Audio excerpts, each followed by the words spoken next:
Hello, everybody. Welcome to Trader Minute. Great to have you aboard. I'm Carl. Thanks for tuning in this afternoon. And let's run out and take a look at the market. So just looking at, I'm just going to stick here with stock charts.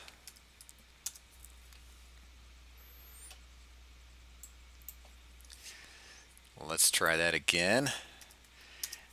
And the market was up a little bit earlier to roll over and go in the red. It's not by much, right? It dipped below the 7 yesterday, and today it's pushed up through it, coming back below it. Looking at it technically, this would be bearish for the market to finish in the red today. I think the market's a little bit weak. The typical reaction the first day of a new month is bullish. All right, if it finished bearish, if this does run down into the close today, it would be set up to bears pretty good into next week. So we'll keep an eye on the market this afternoon. As far as our positions, let's run through them. Now, TLT, we talked about it this morning. 25 cents. This is about at its lows. It's at a good level. What's been support for it since July. And I talked about this just a minute ago in chat. You look at the support level right about just above the 106 mark. Has been pretty decent support for it / resistance ever since July. So this is a level we're watching. This would be a key level for it to hold. Bounce higher from here. When this thing takes off, you can see that the times when it starts to take off, it really moves, and that's what we were hoping for here, is to catch one of these. And it's rolled over a little bit on us, but we're not calling it quits right here, right now. All right. Let's run over to the next ones now. Energy. Well, let's look at silver. This has just been flat all morning long, SLV. And then ABX, and we talked about this, the new shares in the market. This is probably just going to remain flat today. As far as anything happening on this in the future, not likely. If we get a huge surge in the price of gold, that might affect it a little bit, but these 135 million shares in the market, this is going to be a little bit sluggish for a while. All right, then XLE has rolled over nicely for us today. It's off the lows, but this day's not done yet. A break of the $86 level, and the volumes are going to be strong today. A great sign for this position. And then USO. It too, just a little bit off the lows. It's been down a bit as far as about 51 to 53 cents. It's down 45 right now, so this is holding this level. And you can see the volumes today already match the volumes of a couple days ago. So the volume's going to be quite high today, which is even a bearish sign for our position here. So we're looking for this thing to run down into the 33.5 into the $33 area. Let's look at Bank of America. There's a lot of people with the weekly puts. They bought them yesterday for a nickel. This has been up as much as about 8 cents this morning. Now, what I like about this action so far, it's come down to 14. It slightly broke it yesterday. Today it went up to the 7, has rolled back over off of the 7, back at yesterday's low. A push lower from here is not out of the question at all. A lot of this is going to depend on what the market's going to do. If you look at Citi's been underperforming the financials all day today. Now, okay, so if you look at like a Goldman Sachs, it's rolled over. You look at JP Morgan. Now, this is a little bit different story with JP Morgan. They're kind of doing their own thing today. If you look at Morgan, not MW, Morgan Stanley, they've rolled over. You look at Wells Fargo. So JP Morgan's been the outperformer. Wells Fargo, very bearish looking action. See, it broke down through the 7 yesterday on some pretty good volume. Today it tried to rally through it, kind of like a Bank of America, and has rolled over and gone negative. Very bearish action here. What I look for here, as far as a possible entry with this, to push down below the 42.5 area today. The volume's a little bit light. But if it broke through 42.5, couldn't argue an entrance there at all. Just use the 7 or today's high as your stop. About 43 would be the stop on it. Price target, if that were to happen today, would be right around the $41 range. It could run as low as 40.50, but $41 would be what I'd be looking for. Facebook. So yesterday, Facebook had the bullish engulfing off of a good earnings announcement, which went sour just off of some comments. But right now, if this closes back below the 7 today, back below 50, the volumes are going to be pretty decent on it. If it closes back below 50 and pushes back through the 7, really bearish sign for Facebook, technically. 47.5 would be the mark for it, down in the lower Bollinger Band. But if that were to occur today, you could get bearish on Facebook. If you're in a trade on Facebook, if it does close below the 7, pushes down lower into the close today, I'd exit if you're in calls. If you're in puts, hang in there. It's probably going to go a long ways on. Again, down about the 47.5 would be the next level, down to the lower Bollinger Band, which is just under that. Okay, so we looked at our positions. Now today what I want to talk about, and we've had a lot of questions and requests to do a training on our trade templates. You're welcome, Aaron. And because they're not yet, they're not on our new site. They are coming, believe me. They're coming. We've got them from the old site. We just need to get those over to the new site. And I'm not our computer guru. So I don't know all the details that goes into that, but there's more than just dragging and dropping them into the new site, I'm sure. For me, it'd be like, oh, just drag them and drop them, and all would be good, but it's not quite that easy, I hear. Okay, so we got a couple trade templates. We have what's called the Vibe and TrendRider. Now, these both have bullish and bearish entries.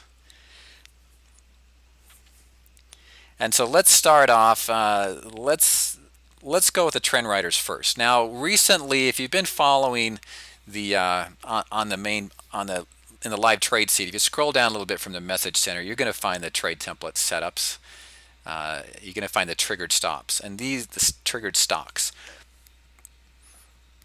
And these will show you the stocks that have triggered that day, and they're S&P 500 stocks. But it doesn't mean, if you see those triggering like that, and those are, just to let you know, those are posted shortly after the market closes every day. All right, and we've taken care of the issue with, like yesterday, some of them commented, and I noticed it too, was in our new site, it would put in, even though it came up as October 31st yesterday, it was showing the trades that triggered that signal last Thursday. Okay, so we've taken care of that, and you're going to notice there's nothing out there now. We put those in at the close. And it doesn't mean if you see that, run out and make the trade. Because sometimes, even though it's triggering like a vibe, there's something that looks a little bit off. It's just a scan, and it's going out and looking for certain criteria, and if it meets that criteria, it shows up on the scan. And these scans that we have built, and they're run through stock charts, custom scans. And later on, we'll do a training on how to set up those scans. It just takes an account at stock charts. Now, we're not affiliated with them, but we love them. We love stock charts. All right. So let's start off by talking TrendRider bull signals. Now, TrendRiders, the thing I like about TrendRiders, you can capture some pretty explosive price action. Okay, so let's look at the criteria for a TrendRider bull. Now, one of the ones that we talked about here probably about a month ago, and I brought this up, it wasn't a trade that we could have run through the site itself as far as everybody running out and entering. I know some of you did.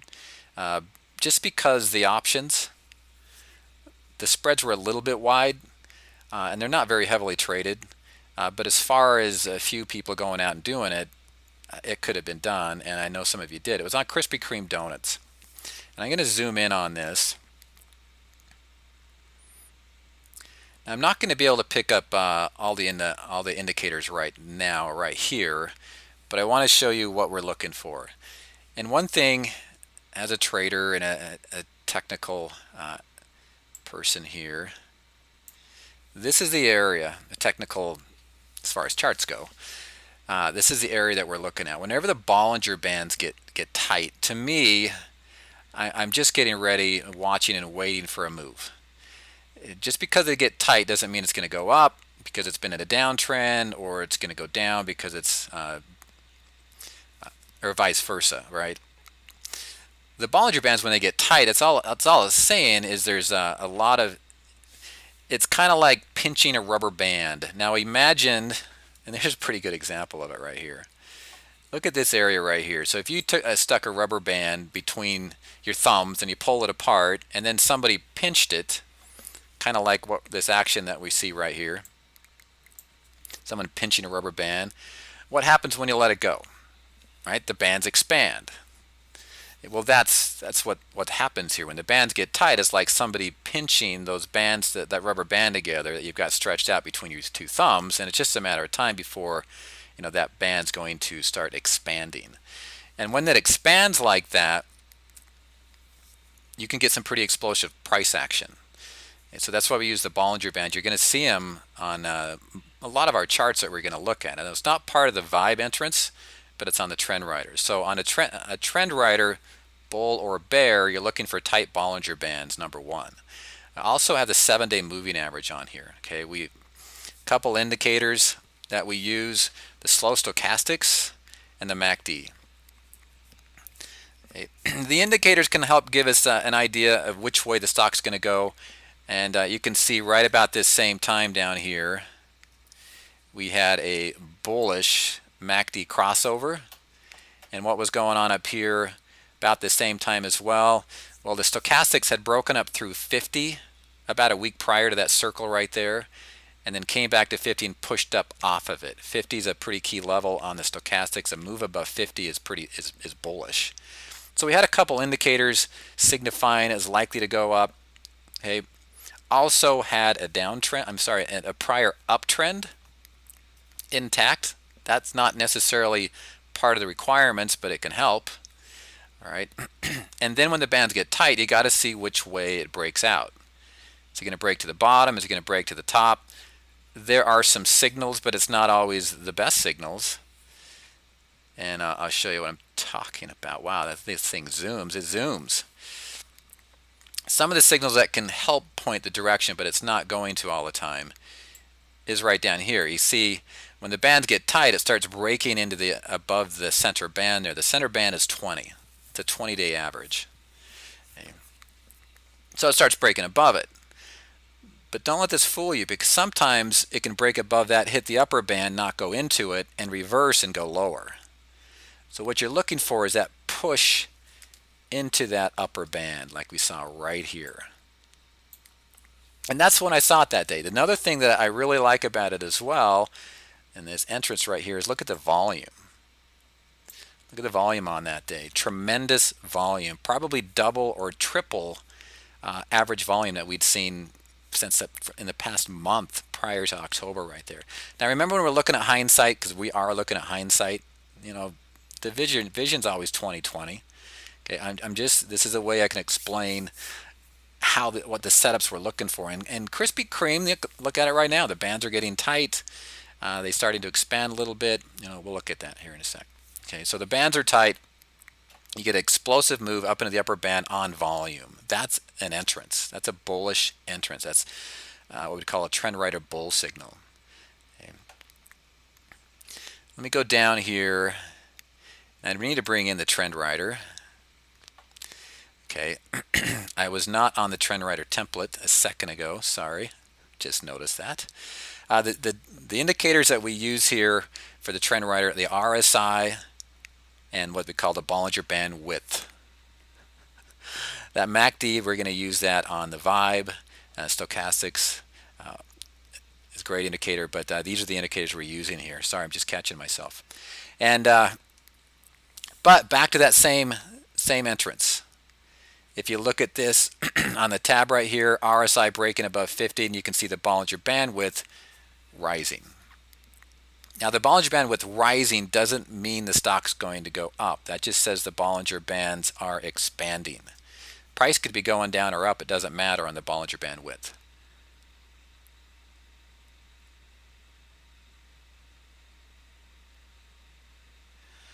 Uh, 1T, I'll answer that just in a second here. But typically, for them is on a monthly, and it was about 25 cents today. 3% annually is what they're paying. Okay.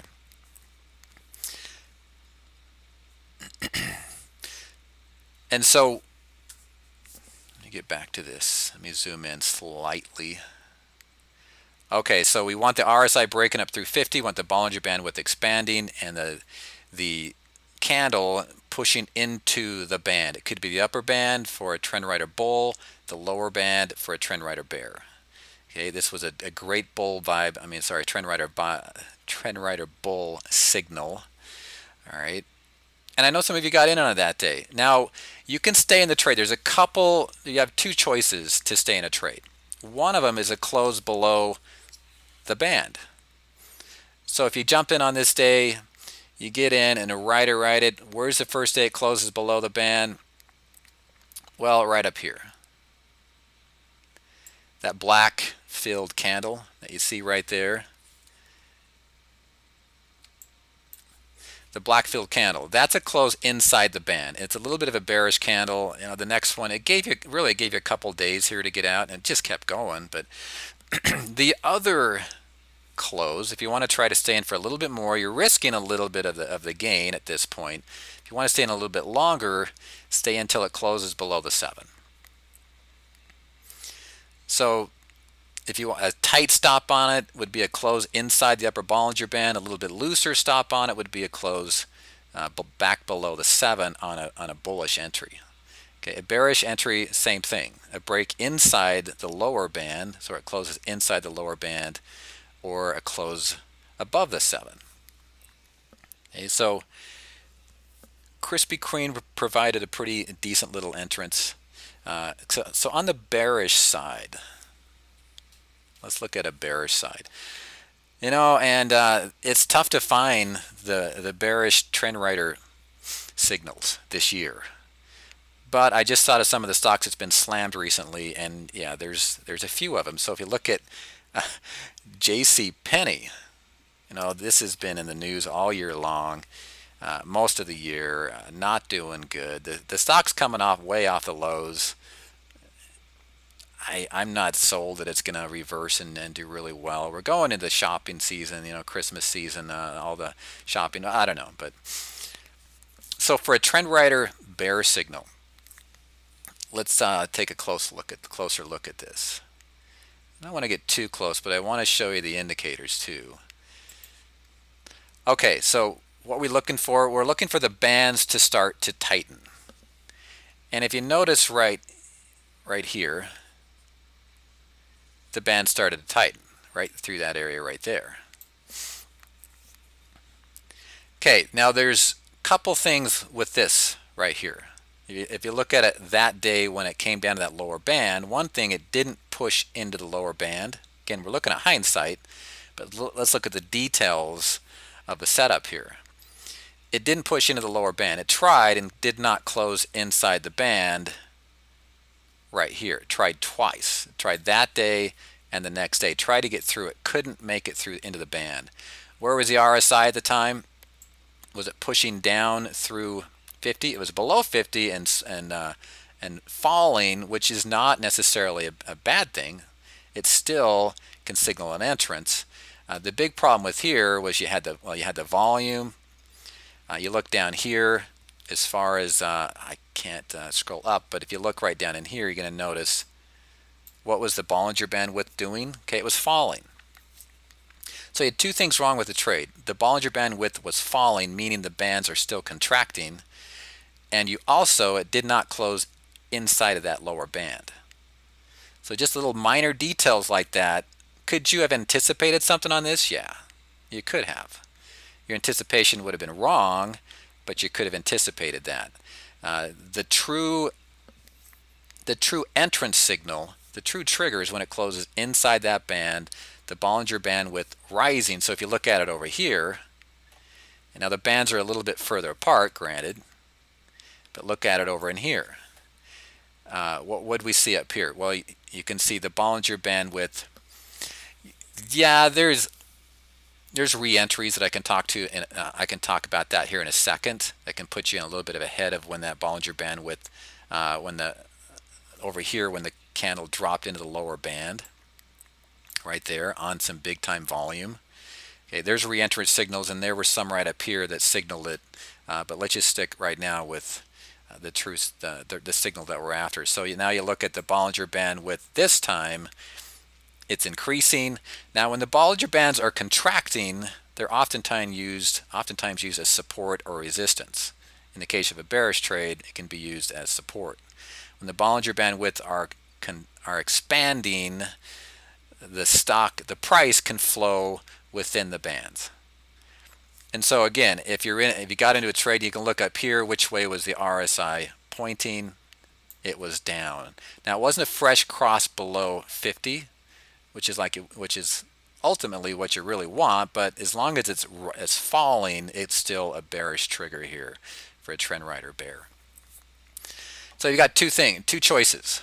Again, the stop, two choices. One of them, a close above the 7, which would be a little bit looser stop, which can keep you in the trade a little bit longer, or a close inside the the lower band. So here, if your stop was on a close inside the band, it could have been over here, but that's a bearish candle. It closed inside the band. Well, even the day before, yeah, there was a little gravestone doji here, which to me, if I had profit right in there, probably exit right there. It's not a perfect gravestone, but a gravestone at the bottom at a bottom is still a reversal candle, it's suggesting a little bit of strength. Not a bad time to exit right on that gravestone there, the upper arrow that I've got. It did run further, right? In hindsight, we could say we rode this all the way down to the bottom. Okay, but unfortunately we can't trade by hindsight. So I've tried to keep this as objective as I possibly can, even though we're looking at hindsight. Okay, so that's what we're looking for on the bearish entries. Now, as far as a re-entry, because I brought up the term re-entry. So right over here, we had a trend rider bear signal that didn't set up quite right. Okay. Now, looking at this, you can also take into some other factors. Where was support at the time? About right there. It broke through it over here, bounced right back above it after a couple days, was right back above it. All right, so you can watch the 7. Okay, one thing here also we're playing a trend at this point. Where's the trend? Where's the trend that's been going on since June? And now here it is, late August. It's been in a downtrend. It's been doing some consolidating. It tried to shoot higher here, but what you do is watch it roll over, and you can see it drop below the 7. And it was there for 1, 2, 3, 4, 5, 6, 7. Now when it starts rolling hard, pushing hard down off that 7, and you get some volumes in with it, that can be what we call a re-entrance into a trend. About that day, right up there, I got the wrong.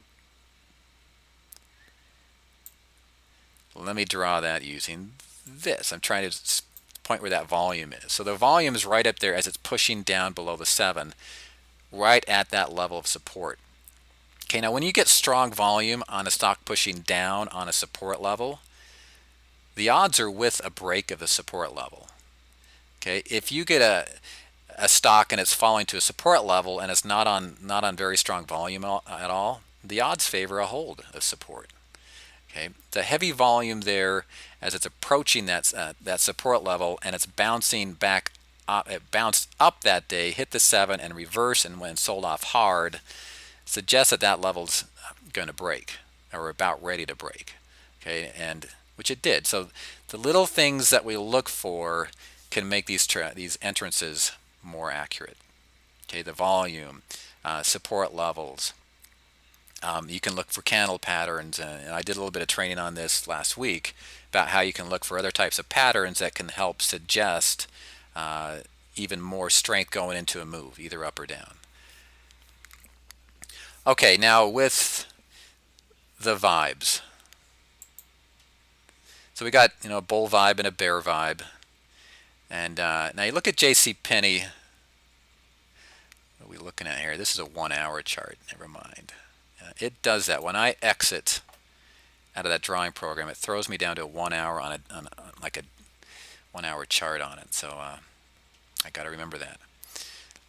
So is there anything here on JCPenney right now? No. There's no, it is coming off of a bottom, but technically between a bull vibe and a trend rider, there's nothing there. Okay. What you want to do on a stock that's coming off a bottom like that is watch for the first round of selling. Let it have some selling. I mean, to me, let this thing get up above 8, pull back a little bit, and see if it can't retest 8. 8, if you're looking at 8 as a little bit of support slash resistance, well, it caught it on the way down right there quite a bit. We're hitting it right now. To really get bullish here, we've seen a little bit of selling in this area, but not much. A little bit of consolidation is all. Let it break 8, come back, retest, and if it starts to bounce up off of 8, then you might have something going. But right now, there's no trade on JCPenney. Okay, so let's talk about vibes. And the market's full of vibes today, and has been for quite some time. If you look at our entrances recently, the majority of the trend rider and the vibe entrances are vibes. We've only done just a couple trend riders, 2, 3 in the last couple months. They've all been vibe entrances. And it's because the vibes, the market trending like it is, the vibes are what are set up well right now. So with the vibe, let's start off with the vibe bear.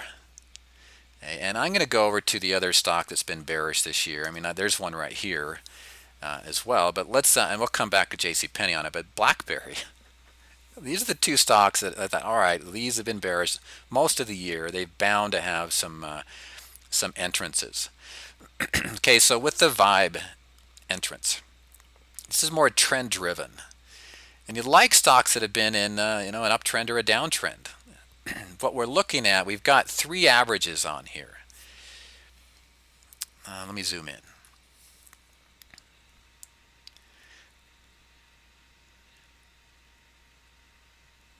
Okay, so we got 3 averages. We have a 200-day, a 100-day, and a 50-day average. And we got a 7-day average on there. Okay, but the major averages up here are the 50, the 100, and the 200. Okay, thanks, Steve. I'll go check that out. So we want these to be in what we call a locked position, either a locked up position or a locked down. In the case of a vibe bear strategy, you want a locked down position. So what you want are all 3 of the major averages pointing the same direction. You want them all going down in the case of a vibe bear. Okay. The next thing you're watching for is a break back below the 7. Now it's not that simple. Yeah, you can look at this candle a couple days ago and say, hey, check that out, it broke the 7. That's it. That's the signal. I'm getting in.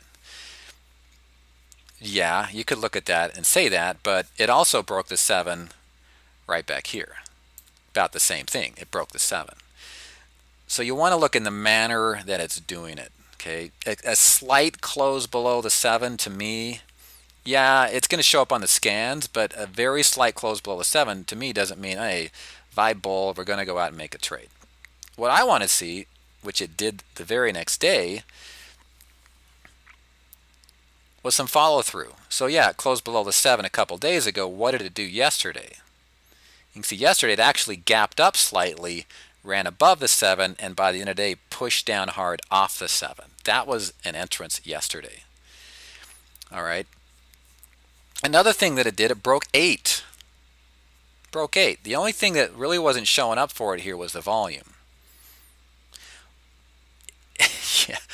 Gosh, the volume just looks so light here. But if you look at the volume here on the selling days, yeah, we actually had some pretty good volume the last few days. And today especially.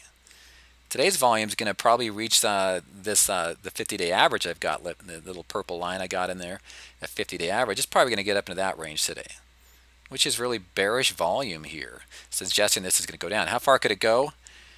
You know, this is a multi-year low, and a stock like this, maybe another dollar or so. You know, it's an $8 stock. A dollar drop is a pretty big percentage move on it. 750 to 8. I'm sorry, 750 to 7 would be the area it's probably going to go to.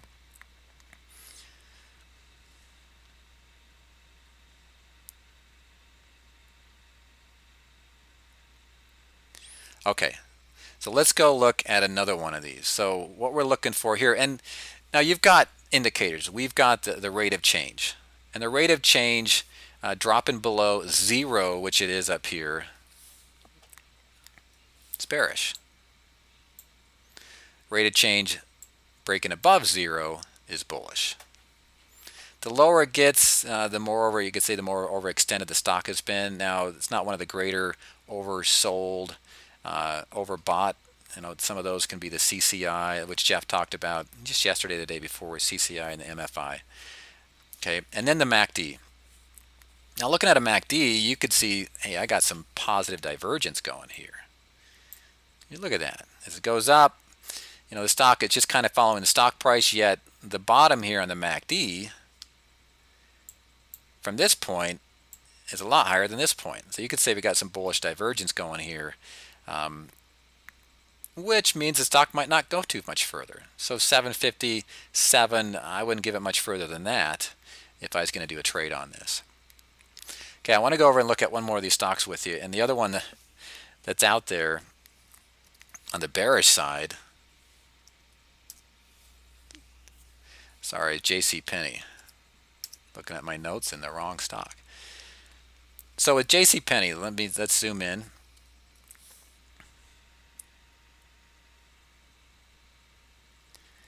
I'm going to zoom out slightly so you can see the indicators I've got here as well.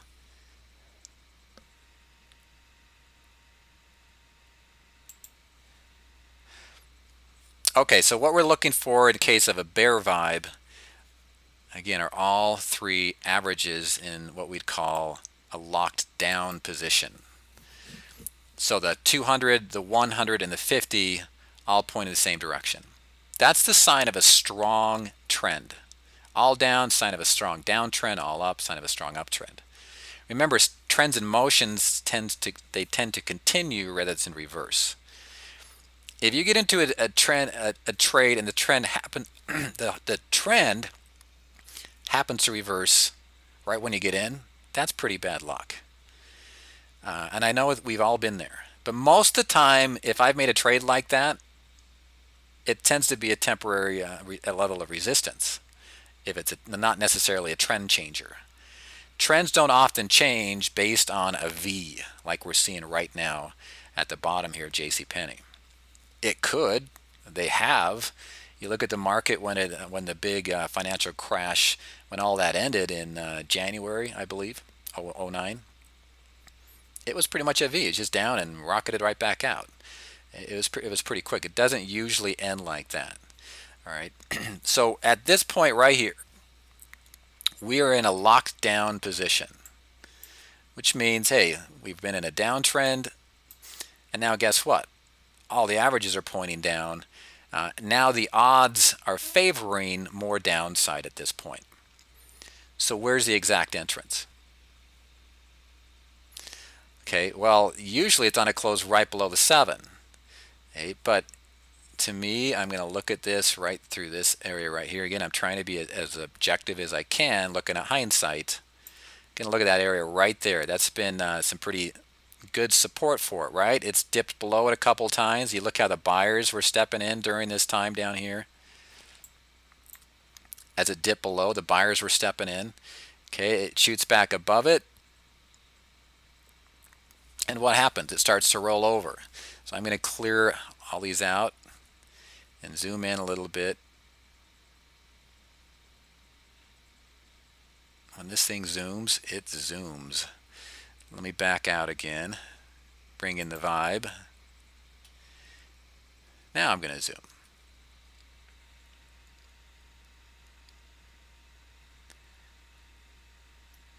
Okay.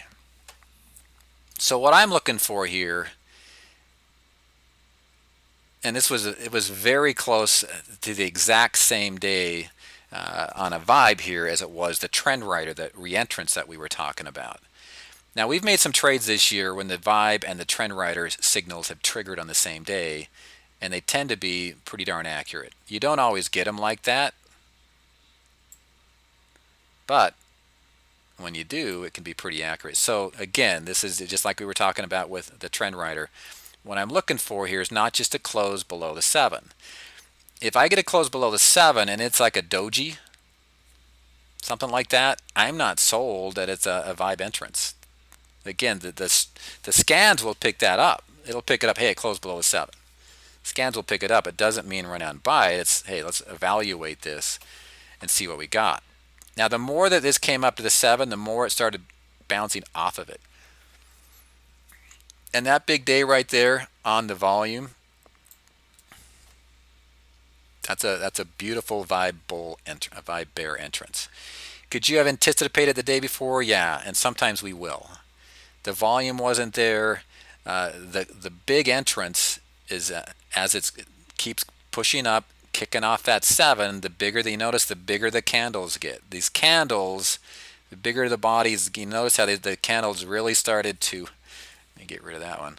How the size of the candles really started to increase right down into this range right here.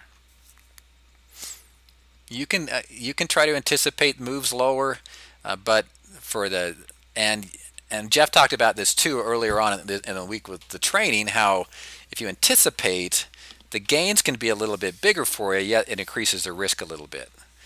All right, and so yeah, you can try to anticipate, and of course we're looking at hindsight. We could have anticipated to trade it right around September 16th and been fine, but the bigger the candles get and it keeps pushing down off the 7, and when the volume builds as it's approaching that support level in the case of a vibe bear, the stronger the signal that it's going to go down. Now the exit strategy, again, the tighter, typically we're just going to use the 7 here for as far as exit goes on the vibe strategies, because we're playing a trend. Right?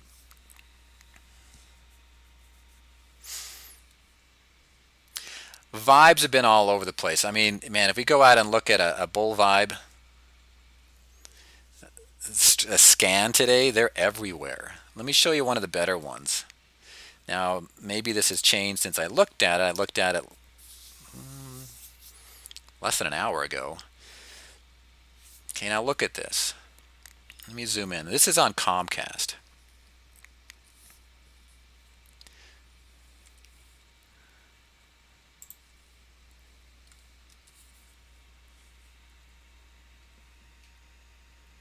So with Comcast here, oh, sorry, got to put this on Vibe. Now let's zoom in.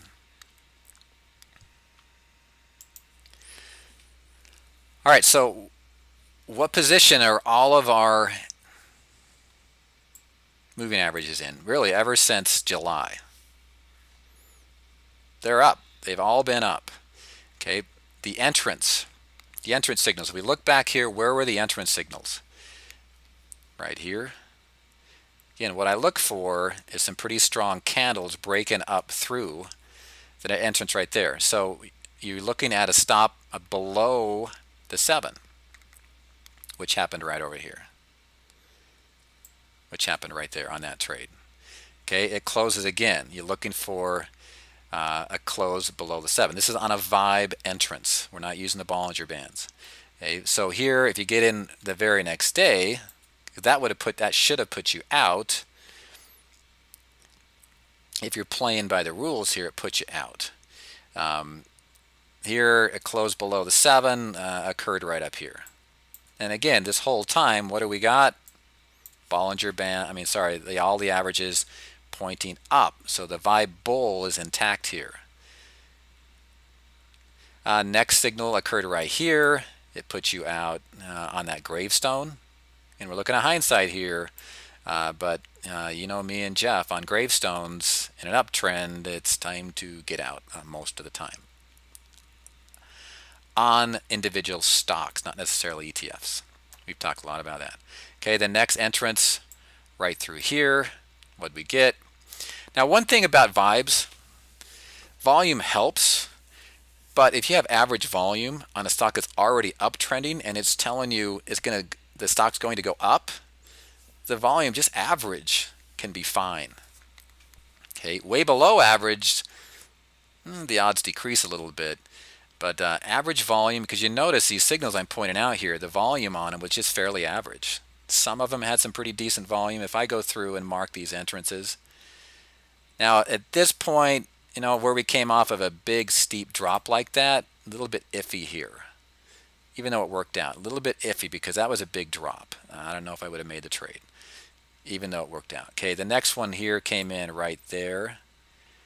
You notice the volume, fairly average, but what do we have intact at that point? Now we've got two higher highs and higher lows locked in. Okay, up here, where was the volume on this day? Oh, pretty average volume.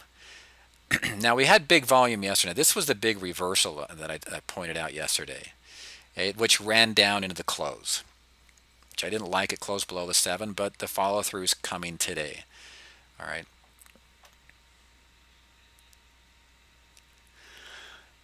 AK, yeah, I know what you're saying. I hear you. All right, so it's come up. Now there are re-entrances here into a vibe, and that's a push off the 7. Because if you look at this come up like that, it came to the 7. What did it do? It bounced up through the 7. Nice little re-entrances even right here, and you can play it by looking for a close back below the 7. So what did it do yesterday? And this same thing happened with Joy Global last week, and there were some others to where it triggered vibe entrances off of a bad earnings announcement, which reversed and the stock rallied throughout the day. Okay, so today what are we doing? It's a nice entrance, pushing up off the 7 to close right here in that big strong candlestick. If you had some pretty good volume come in here, if it ends up being around that purple line I got down here, let me draw that in for you. This is a 50-day average of volume. That line, if you can't see it is basically where I drew that red one right there. If it closes up into that range, it's average volume on a nice breakout candle, nice Maribozu, which would mean this stock's likely to go up into the $50 area. 50, the next round number there above it, that's where it's likely going to go. Okay, but and that took me back to that 1 hour chart. Okay, one other stock in a vibe bowl, and it's another one on my list today. Well, this was on my list, last week, but I want to look at this entrance with you.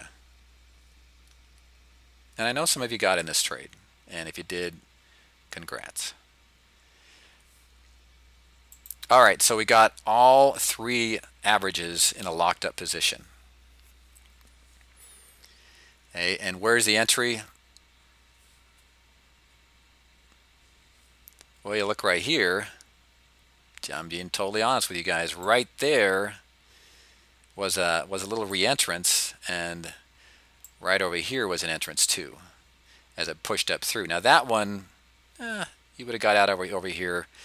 It went sideways for a little time. It really looked like it was going to get bullish, didn't it? Right here, because it comes up through it, consolidates, pushes up through it again, a lighter volume, but we talked about the volumes. It was decent. That one went against us. If we would have jumped in there, it went against us. It pulled back a little bit. Okay, but look at it again. And I mentioned this a little bit yesterday, how we see a failed breakout right here, and then within a matter of 4 days, we get another breakout. The second breakout, if that happens to you, the second one tends to be much more accurate than the first. So if you get burned by that one and you see another breakout happening, and you could even say we've got it's a 3 methods rising pattern going right there on a breakup here. 3 methods rising. So you had a failed breakout attempt here. The trend really uptrend still intact at that point, and then a close higher here, and it's still rallying.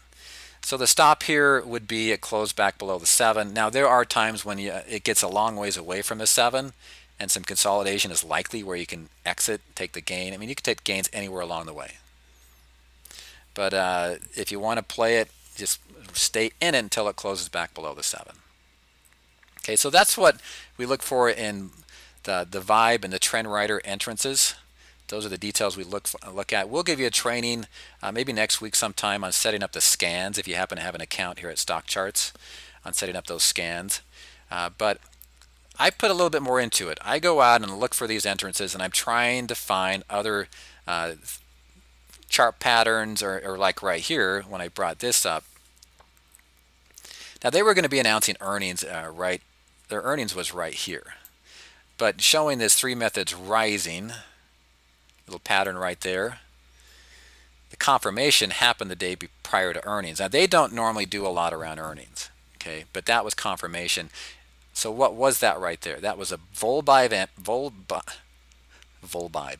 a Vibe bull entrance. Had some pretty average volume on it. It also triggered a 3 methods rising pattern. Everything right there was suggesting this thing was going to run higher. And hindsight, yeah, it did. Okay. And I try not to be a hindsight trader. You know, when I first got into trading back in '99, I got in with a brother-in-law of mine, and he is the best hindsight trader I've ever known. He was phenomenal. In his mind, he was a multi-millionaire off of his trades. Yeah, after a while, I just got tired of hearing him. He'd get in some really, really bad trades, and he'd take this huge loss, and then about 3 weeks later, he's saying, "Oh, I should have stayed in. Look at that stock now." Yeah, I guess you should have. But in the meantime, it took him out of the market for quite a while as he's waiting for this bad trade to go back his direction. But so I'm always trying not to be the hindsight trader. I believe it's human nature to always look back at your trade and say, "Oh, I could have stayed in. I should have got in. I should have done that." But it's a good way to learn. And whenever I look at chart patterns, candle patterns, anything like that, I always go back and look at the stock in the past, look at the history, and see how it's performed relative to those patterns.